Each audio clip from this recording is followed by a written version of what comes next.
जय हिंद मित्रांनो, exam G K Marathi by S M या आपल्या यूट्यूब चॅनलवर तुम्हा सर्वांचं स्वागत आहे. तर बघा मित्रांनो, आजच्या तलाठीच्या तिन्ही शिफ्टमध्ये कशा प्रकारचे प्रश्न विचारण्यात आलेले होते, कोणत्या टॉपिकवर प्रश्न विचारण्यात आलेले होते ते या व्हिडिओच्या माध्यमातून आपण व्यवस्थित पाहूया. आणि याच्या व्यतिरिक्त ज्यांची परीक्षा तलाठीची झालेली नाही आहे, येणाऱ्या काळात होणार आहे, तर त्यांच्यासाठी अतिसंभाव्य प्रश्नसुद्धा या व्हिडिओच्या माध्यमातून पाहणार आहोत. तर चला मग मित्रांनो, आजच्या व्हिडिओला सुरुवात करूया. तर बघा मित्रांनो, आजचा पहिला प्रश्न आहे, बियास नदी ही कोणत्या नदीची उपनदी आहे? बघा, बियास नदी कोणत्या नदीची उपनदी आहे? तर ही सतलज या नदीची उपनदी आहे. तर बघा मग बियास नदीविषयी, तर उगम कुठं होतो मग? तर हिमाचल प्रदेशाच्या कुलू जिल्ह्यामध्ये बियास नदीचा उगम होतो. त्याच्यानंतर पुढचा पॉईंट, बियास नदी ही उत्तर भारतातील प्रमुख नदी आहे. बघा, बियास नदी ही उत्तर भारतातील प्रमुख नदी आहे. त्याच्यानंतरचा प्रश्न बघा, फकीरा ही कादंबरी कोणी लिहिली आहे? बघा, आपण घेतलेले होते हे फकीरा ही कादंबरी. तर अण्णाभाऊ साठे यांनी फकीरा ही कादंबरी लिहिलेली आहे. पुढचा प्रश्न बघा, मुदलियार आयोग कधीचा आहे? बघा, मुदलियार आयोग कधीचा आहे मग? तर 1952-53 हा आयोग आहे. तर कशासंबंधी आहे? तर माध्यमिक शिक्षण व्यवस्था सुधारण्यासाठी हा आयोग स्थापन करण्यात आलेला होता 1952-53मध्ये. पुढचा प्रश्न बघा, गुलामगिरी हे पुस्तक कोणाचे आहे? बघा, गुलामगिरी हे पुस्तक, तर हे महात्मा ज्योतिबा फुले यांचे गुलामगिरी हे पुस्तक आहे. कधी लिहिले आहे मग? तर 1873मध्ये लिहिलेले आहे. तर बघा मित्रांनो, आपण पुस्तके व लेखके ए टू झेड पूर्ण स्टेट बोर्डचे आणि इतरही काही व्यवस्थित घेतलेले आहेत. तर त्याच्यामधूनच प्रत्येक शिफ्टमध्ये तलाठीच्या जवळपास 3 ते 4 पुस्तके व लेखके यांच्यावर प्रश्न येत आहे. तर ते व्हिडिओ एकदा व्यवस्थित पाहून घ्या. सर्वच एक्झामसाठी तो व्हिडिओ महत्त्वाचा आहे. पुढचा प्रश्न बघा, आर्य भारत हे पुस्तक कोणाचे आहे? बघा, आर्य भारत हे पुस्तक कोणाचे आहे? तर कोणाचे आहे मग? हर्षद सरपोतदार यांचे आर्य भारत हे पुस्तक आहे. हर्षद सरपोतदार. त्याच्यानंतर पुढचा प्रश्न बघा, ब्राह्मो समाजाची स्थापना कधी केली? बघा, ब्राह्मो समाजाची स्थापना कधी केली? बघा मित्रांनो, हे वेगवेगळ्या शिफ्टमध्ये कशा प्रकारचे प्रश्न येतात. तर ब्राह्मो समाजाची स्थापना कोणी केली एका शिफ्टमध्ये विचारला होता. तर आता कधी केली हा एका शिफ्टमध्ये विचारलेला आहे. तर एका आता पुढच्या शिफ्टमध्ये असं विचारू शकतात, ब्राह्मो समाजाची स्थापना कुठे केली? तर ही कलकत्ता या ठिकाणी केली. कधी केली मग? 20 ऑगस्ट 1828मध्ये केलेली आहे. कोणी केली मग? तर राजा राममोहन रॉय यांनी ब्राह्मो समाजाची स्थापना कलकत्ता या ठिकाणी 20 ऑगस्ट 1828मध्ये केलेली आहे. पुढचा प्रश्न बघा, जस्टिस पक्षाची स्थापना कधी झाली? बघा, जस्टिस पक्षाची स्थापना कधी झाली मग? 20 नोव्हेंबर 1916मध्ये जस्टिस पक्षाची स्थापना झाली. 20 नोव्हेंबर 1916. पुढचा प्रश्न, लाडली बहन योजना खालीलपैकी कोणत्या राज्याची आहे? बघा, लाडली बहन योजना ही आपण चालू घडामोडीच्या लेक्चरमध्ये घेतलेली आहे. लाडली बहन योजना, तर ही मध्य प्रदेश या राज्याची आहे. पुढचा प्रश्न बघा, व्यक्ती आणि वल्ली हे पुस्तक खालीलपैकी कोणाचे आहे? हे सुद्धा आपण पुस्तक त्या पुस्तके आणि लेखक या व्हिडिओमध्ये घेतलेलं आहे. व्यक्ती आणि वल्ली हे पुस्तक कोणाचे आहे? तर कोणाचे? पु ल देशपांडे यांचे हे पुस्तक आहे. पुढचा प्रश्न, पुनर्जन्म हे पुस्तक खालीलपैकी कोणाचे आहे? बघा, पुनर्जन्म हे पुस्तक कोणाचे आहे? तर माधुरी शानभाग यांचे हे पुस्तक आहे. पुढचा प्रश्न बघा, जनगणना 2011 नुसार भारताची शहरी लोकसंख्या किती टक्के आहे? बघा, भारताची शहरी लोकसंख्या किती टक्के आहे आपण घेतलेला आहे. तर 31.16% हे भारताच्या शहरी लोकसंख्या आहे भारताची 2011च्या जनगणनेनुसार. पुढचा प्रश्न बघा, दांडी यात्रा कधी निघाली होती? बघा, दांडी यात्रा कधी निघाली होती? तर 12 मार्च 1930मध्ये दांडी यात्रा निघालेली होती. तर कुठून? तर साबरमती या ठिकाणाहून निघालेली होती. पुढचा महत्त्वाचा पॉईंट बघा, 5 एप्रिल 1930मध्ये दांडी येथे पोहोचलेली होती. बघा, निघाली कधी? 12 मार्च 1930ला आणि पोहोचली कधी? 5 एप्रिल 1930ला. ओके, साबरमती येथून निघाली, दांडी येथे पोहोचली. व्यवस्थित सर्व पॉईंट पहा. पुढचा प्रश्न बघा, राणी रामपाल कोणत्या खेळाशी संबंधित आहेत? बघा, राणी रामपाल कोणत्या खेळाशी संबंधित? तर हे हॉकी खेळाशी संबंधित आहेत. पुढचा प्रश्न, भूमी ही कादंबरी खालीलपैकी कोणाची आहे? बघा, भूमी ही कादंबरी तर कोणाची आहे मग? आशा बगे यांची ही भूमी ही कादंबरी आहे. पुढचा प्रश्न बघा, कलम 14 खालीलपैकी कशाशी संबंधित आहे? आपण कालच्याच लेक्चरमध्ये हे कलम घेतलेला आहे. तर कलम 14 कशाशी संबंधित आहे मग? तर कायद्यापुढे समानता हे कलम संबंधित आहे. पुढचा प्रश्न, स्त्री पुरुष तुलना हा ग्रंथ खालीलपैकी कोणी लिहिला? बघा, स्त्री पुरुष तुलना ग्रंथ आपण घेतलेला आहे, तर ताराबाई शिंदे यांनी हा ग्रंथ लिहिलेला आहे. पुढचा प्रश्न बघा, स्वामी कादंबरी खालीलपैकी कोणाची आहे? बघा, स्वामी कादंबरी कोणाची आहे मग? रणजित देसाई यांची स्वामी ही कादंबरी आहे. पुढचा प्रश्न, जनगणना 2011 नुसार खालीलपैकी कोणत्या केंद्रशासित प्रदेशाची घनता जास्त आहे? बघा, केंद्रशासित प्रदेशाची विचारलंय, घनता जास्त, तर दिल्ली या केंद्रशासित प्रदेशाची घनता जास्त आहे 2011च्या जनगणनेनुसार. पुढचा प्रश्न पहा, अग्निपंख हे पुस्तक कोणाचे आहे? बघा, अग्निपंख हे पुस्तक कोणाचे आहे? तर हे डॉक्टर APJ अब्दुल कलाम यांचे अग्निपंख हे पुस्तक आहे. पुढचा प्रश्न, स्मृतिचित्रे हे खालीलपैकी कोणाचे आत्मचरित्र आहे? बघा, स्मृतिचित्रे हे आत्मचरित्र कोणाचे आहे मग? लक्ष्मीबाई टिळक यांचे स्मृतिचित्र हे आत्मचरित्र आहे. पुढचा प्रश्न बघा, ब्राह्मो समाजाला कोणी विरोध केला? बघा, ब्राह्मो समाजाला कोणी विरोध केला? तर कोणी केला? राधाकांत देव यांनी ब्राह्मो समाजाला विरोध केला होता. पुढचा प्रश्न, फॉरवर्ड ब्लॉक पक्षाची स्थापना कोणी केली? बघा, फॉरवर्ड ब्लॉक पक्षाची स्थापना कोणी केली मग? सुभाषचंद्र बोस यांनी फॉरवर्ड ब्लॉक पक्षाची स्थापना केली. कधी केली मग? 1939 मध्ये ही स्थापना केली होती. पुढचा प्रश्न बघा, पाईक उठाव कधी झाला? बघा, पाईक उठाव कधी झाला मग? तर 1817 मध्ये हा पाईक उठाव झालेला आहे, 1817 मध्ये. तर कुठे झाला? तर ओडिसा या ठिकाणी झाला. पुढचा प्रश्न, ग्लोबल एनर्जी अवॉर्ड 2022, बघा महत्त्वाचा आहे, ग्लोबल एनर्जी अवॉर्ड 2022, तर मग कोणाला मिळाला? तर कोणाला मिळाला 2022चा? तर हा कौशिक राजशेखर यांना हा अवॉर्ड मिळालेला आहे. तर 2023चा येऊ शकतो परीक्षेला, कोणाला मिळाला? R वांग यांना ग्लोबल एनर्जी अवॉर्ड 2023चा मिळालेला आहे. व्यवस्थित पहा. पुढचा प्रश्न बघा, रक्तातील ऑक्सिजनच्या कमतरतेमुळे होणारा आजार. बघा, रक्तातील ऑक्सिजनच्या कमतरतेमुळे होणारा आजार तर कोणता आहे मग? हायपोक्सिया. हायपोक्सिया हा आजार रक्तातील ऑक्सिजनच्या कमतरतेमुळे होणारा आजार आहे. पुढचा प्रश्न बघा, खालीलपैकी शंकर पाटील यांचे पुस्तक कोणते आहे? बघा, शंकर पाटील यांचे पुस्तक, तर बघा मग कोणकोणते आहे? खुश खरेदी, त्याच्यानंतर आभाळ, खेळ खंडोबा, जुगलबंदी आणि खुळ्याची चावडी आणि ऊन हे सर्व शंकर पाटील यांचे पुस्तक आहे. तर यांच्यामधील आता कोणते एक परीक्षेला विचारू शकतात, व्यवस्थित सर्व पहा. पुढचा प्रश्न बघा, निळे पर्वत कशाला म्हणतात? बघा, निळे पर्वत कशाला म्हणतात मग? तर निलगिरी टेकड्या यांना निळे पर्वत सुद्धा म्हणून ओळखले जाते. पुढचा प्रश्न, बंगालचे दुःखाश्रू कोणत्या नदीला म्हणतात? बघा, बंगालचे दुःखाश्रू कोणत्या नदीला म्हणतात? तर दामोदर नदीला बंगालचे दुःखाश्रू म्हणून ओळखले जाते.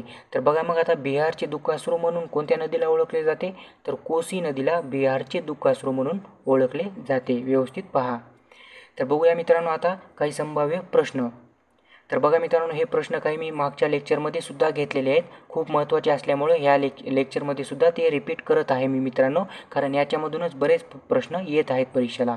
बघूया मग, माहिती अधिकार कायदा राष्ट्रपतींनी मंजुरी कधी दिली? माहिती अधिकार कायद्याला तर दिनांक 15 जून 2005ला माहिती अधिकार कायद्याला राष्ट्रपतींची मंजुरी मिळाली. मग लागू कधी झाला? तर दिनांक 12 ऑक्टोबर 2005ला हा कायदा लागू झाला. पुढचा प्रश्न बघूया, माहिती अधिकार सप्ताह कधी साजरा करण्यात येतो? मग 6 ऑक्टोबर ते 12 ऑक्टोबर या काळामध्ये माहिती अधिकार सप्ताह साजरा करण्यात येतो. पुढचा प्रश्न, आंतरराष्ट्रीय माहिती अधिकार दिन. बघा, आंतरराष्ट्रीय माहिती अधिकार दिन कधी असतो? 28 सप्टेंबर. महत्त्वाचा आहे, व्यवस्थित लक्षात घ्या. पुढचा प्रश्न बघा, माहितीचे अधिकार कायदा करणारे पहिला देश. बघा, माहितीचा अधिकार करणारा पहिला देश कोणता आहे? तर स्वीडन हा देश आहे. मग माहितीचा अधिकार कायदा लागू करणारा भारत आपला कितवा देश आहे? मग तर भारत हा 71वा देश आहे. पुढचा प्रश्न, माहितीचा अधिकार कायदा तयार करणारे पहिले राज्य. बघा, आता भारतामधील पहिले राज्य कोणते आहे? माहितीचा अधिकार तयार करणारे, बरं का, कायदा तयार करणारे, तर हे राजस्थान राज्य आहे. त्याच्यानंतर बघा पुढचा प्रश्न, माहितीचा अधिकार कायदा पारित करणारे पहिले राज्य. बघा मित्रांनो इथं कन्फ्युजन होऊ देऊ नका. बघा, माहितीचा अधिकार तयार करणारे राज्य आहे राजस्थान आणि पारित करणारे राज्य आहे तामिळनाडू, बरं का, एवढं लक्षात घ्या. पुढचा प्रश्न बघा, माहितीचा अधिकार पारित करणारे आपले महाराष्ट्र राज्य कितवे आहे मग? तर हे 7वे राज्य आहे, लक्षात घ्या. तर बघा मग राष्ट्रीय आणीबाणी संबंधी कोणतं कलम आहे? कलम 352. त्याच्यानंतर राष्ट्रपती राजवट कलम कोणतं आहे? 356. महत्त्वाचे आहे, त्याच्यामुळे मी घेत आहे. आर्थिक आणीबाणी कलम कोणतं आहे मग? 360. त्याच्यानंतर पुढचे बघूया अजून. घटना दुरुस्ती संबंधी कोणतं कलम आहे? 368. त्याच्यानंतर निवडणूक आयोगाशी संबंधित कोणतं कलम आहे? 324. त्याच्यानंतर बघा महत्त्वाचा म्हणजे राष्ट्रीय मतदार दिवस केव्हा साजरा करण्यात येतो? 25 जानेवारी रोजी राष्ट्रीय मतदार दिवस साजरा केला जातो. त्याच्यानंतर बघा भारताचे राष्ट्रपती यांच्याविषयी कोणतं कलम आहे? कलम 52. त्याच्यानंतर बघा राज्यपालांची नियुक्ती तर कलम कोणतं आहे? कलम 155. आणि राज्यपालांची नेमणूक हे राष्ट्रपती करतात, एवढं लक्षात घ्या. तर बघूया आता काय अजून महत्त्वाचे कलम. हे मी कालच्या लेक्चरमध्ये घेतलेले आहेत बरं का मित्रांनो, पण परीक्षेला येत आहेत त्याच्यामुळे एक रिव्हिजन म्हणून तुमचं घेत आहे डबल. ओके, बघा मग कलम 14 कशा संबंधित आहे? कायद्यापुढे समानता. आजच्याच तलाठी भरतीच्या शिफ्टमध्ये हा प्रश्न आलेला होता. कलम 14 कशा संबंधित आहे? तर कायद्यापुढे समानता. पुढचं बघा कलम 15 कशा संबंधित आहे? धर्म, वंश, जात, लिंग किंवा जन्मस्थान या कारणावरून भेदभाव करण्यास मनाई. हे कलम 15 याच्याशी संबंधित आहे. पुढचं बघा कलम 16 कशा संबंधित आहे? सार्वजनिक रोजगारबाबत समान संधी. कलम 17 कशा संबंधित आहे? अस्पृश्यता नष्ट करणे. कलम 18 किताब नष्ट करणे. त्याच्यानंतर कलम 22 विवक्षित प्रकरणी अटक व स्थानबद्धता यांपासून संरक्षण. हे कलम 22 याच्या संबंधित आहे. पुढचं बघा कलम 53 कशा संबंधित आहे? संघराज्य कार्यकारी अधिकार. हे कलम 53 याच्याशी संबंधित आहे. पुढचं बघा कलम 55 महत्त्वाचं आहे, राष्ट्रपती निवडणूक पद्धत. हे कलम 55 यांच्याशी संबंधित आहे. त्याच्यानंतर कलम 56 राष्ट्रपती कार्यकाल. त्याच्यानंतर बघा कलम 57 राष्ट्रपती पुनर्निवड पात्रता. त्याच्यानंतर कलम 58 राष्ट्रपती निवड पात्रता. कलम 59 राष्ट्रपती पदाच्या अटी आणि कलम 60 राष्ट्रपतींची शपथ. महत्त्वाचं आहे कलम 60 राष्ट्रपतींची शपथ, व्यवस्थित लक्षात घ्या. त्याच्यानंतर कलम 61 राष्ट्रपतींचा महाभियोग. त्याच्यानंतर बघा कलम 64 राज्यसभा पदसिद्ध अध्यक्ष. त्याच्यानंतर कलम 65 प्रभारी राष्ट्रपती. त्याच्यानंतर कलम 66 उपराष्ट्रपती निवडणूक. कलम 67 उपराष्ट्रपतींचा कार्यकाळ. कलम 72 राष्ट्रपती क्षमादान अधिकार. कलम 74 राष्ट्रपतीला सल्ला देण्यासाठी मंत्रिमंडळ. आणि कलम 78 राष्ट्रपतीला माहिती देण्याबाबत पंतप्रधानांचे कर्तव्य. त्याच्यानंतर अजून काही महत्त्वाचे बघूया. कलम 79 संसदेची रचना. कलम 81 लोकसभेची रचना.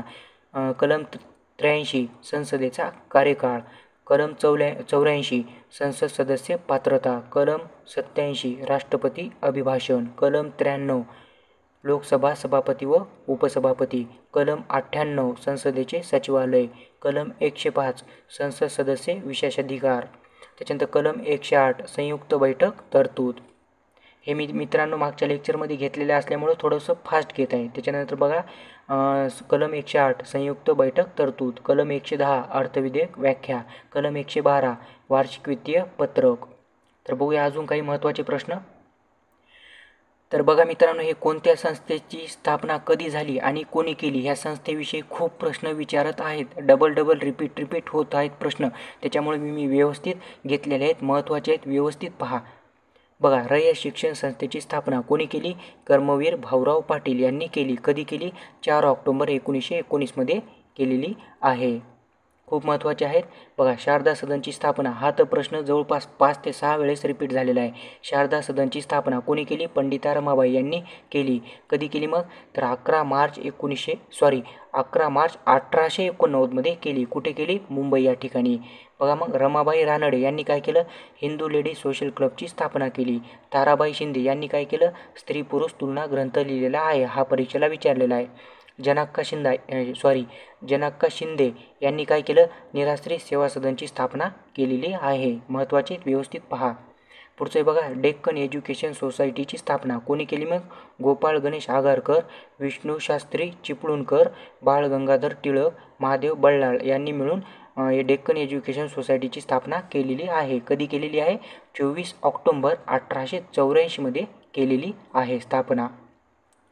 पुढची बघा रयतवारी पद्धत कोणत्या वर्षी सुरू करण्यात आली? बघा, रयतवारी पद्धत कोणत्या वर्षी सुरू करण्यात आली? तर ही 1820मध्ये रयतवारी पद्धत सुरू करण्यात आली होती. कोणी केली होती?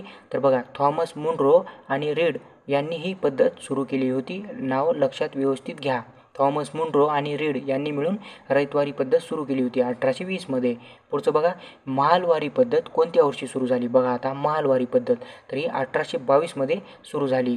होल्ट मॅकेन्झी यांनी ही पद्धत सुरू केली होती. बघा, होल्ट मॅकेन्झी यांनी महालवारी पद्धत 1822मध्ये सुरू केली होती. पुढचं बघा, कायमधारा पद्धत कोणत्या वर्षी लागू झाली? बघा आता कायमधारा पद्धत तर ही 1793मध्ये कायमधारा पद्धत लागू झाली. महत्त्वाचा पॉईंट बघा, कायमधारा पद्धत जमीनदारांना जमिनीचे मालक बनविणे किंवा बनविले. ओके, तर ह्या कायमधारा पद्धतीचा हे काय होता? तर जमीनदारांना जमिनीचे मालक बनविले गेले. ओके, तर बघा मग 1793मध्ये कॉर्नवॉलिसने ही पद्धत सुरू केली होती. कोणी केली होती? कॉर्नवॉलिसने ही पद्धत सुरू केली होती. व्यवस्थित पहा. पुढचं बघा, रामकृष्ण मिशनची स्थापना कोणी केली? बघा आता रामकृष्ण मिशनची स्थापना स्वामी विवेकानंद यांनी रामकृष्ण मिशनची स्थापना केली. कधी केली? 1 मे 1897. पुढचं बघा, आर्य समाजाची स्थापना कोणी केली? बघा आता आर्य समाजाची स्थापना स्वामी दयानंद सरस्वती यांनी केली. कधी केली? 10 एप्रिल 1875मध्ये केली.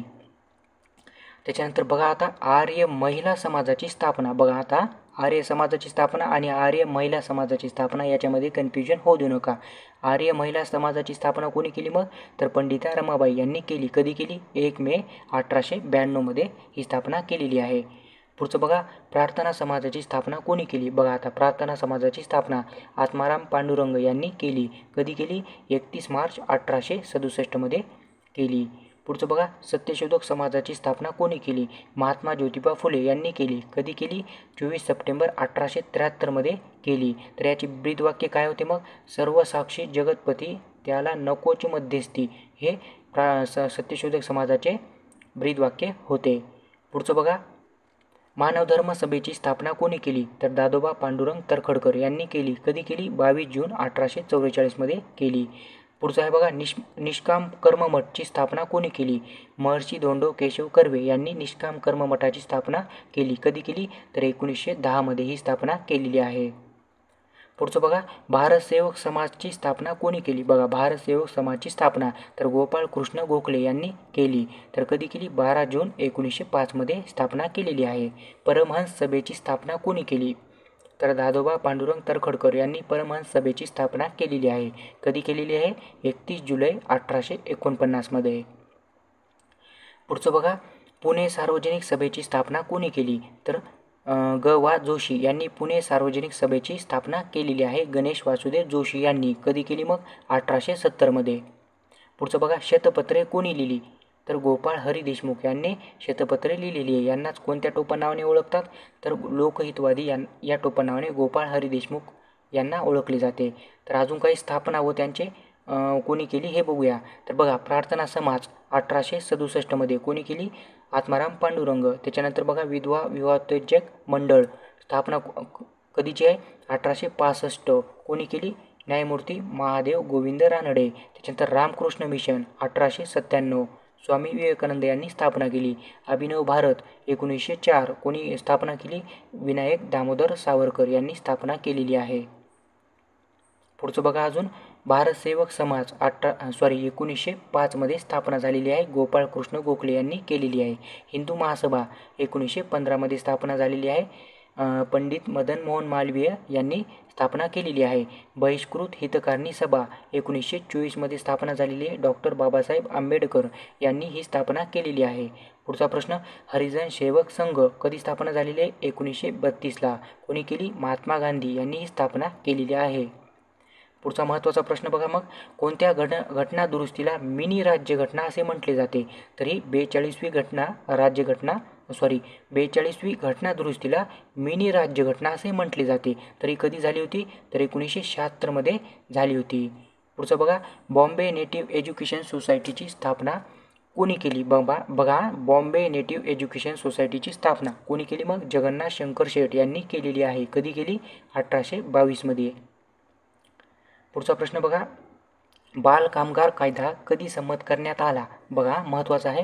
बाल कामगार कायदा कधी संमत करण्यात आला? तर 23 डिसेंबर 1986 मध्ये बाल कामगार कायदा संमत करण्यात आला. पुढचं बघा, माहितीचा अधिकार कोणत्या वर्षी अंमलात आला? बघा, माहितीचा अधिकार कोणत्या वर्षी अंमलात आला? तर हे 2005 मध्ये अंमलात आला. पुढचं बघा, RTI कायदा 2005 मध्ये किती कलमे आहेत? तर हे 31 कलमे RTI कायदा 2005 मध्ये आहे. तर बघा मित्रांनो, अशा प्रकारचे हे प्रश्न होते आजच्या तिन्ही शिफ्टमध्ये विचारलेले आणि काही संभाव्य प्रश्नसुद्धा मी महत्त्वाचे घेतलेले आहेत. व्हिडिओ जर आवडत असेल तर लाईक करा, शेअर करा, सबस्क्राईब करायला सुद्धा विसरू नका. ठीक आहे, थँक्यू, धन्यवाद.